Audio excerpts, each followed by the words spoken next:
Judge orders Trump administration to pay SNAP benefits with emergency funds, by Zach Schonfeld.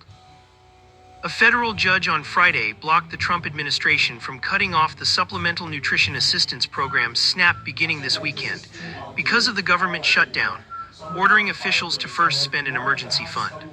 The roughly $5 billion and $25 million fund is not enough to fully cover November benefits for the Food Assistance Program, which will cost the government upwards of $9 billion.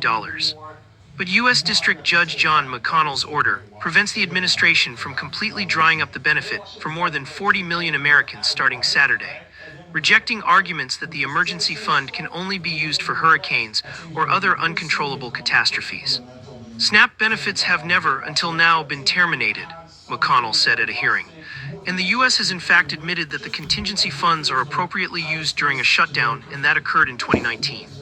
He ordered the U.S. Department of Agriculture USDA to distribute the emergency funds timely or as soon as possible, and provide an update to the court by Monday.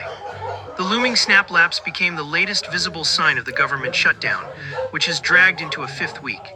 Even as Republicans have been mostly unified, cracks had formed in the Senate GOP conference over whether SNAP should be allowed to lapse this weekend. The expiration would impact millions of people in Republican-represented states.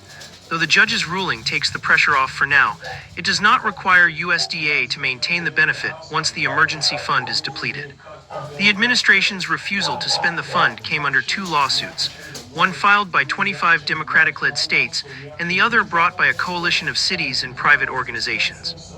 McConnell, an appointee of former President Obama who serves in Rhode Island, is overseeing the second lawsuit.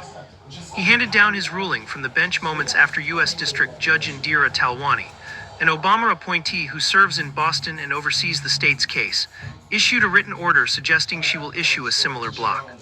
Talwani gave the government until Monday to explain how it will use the contingency funds, developing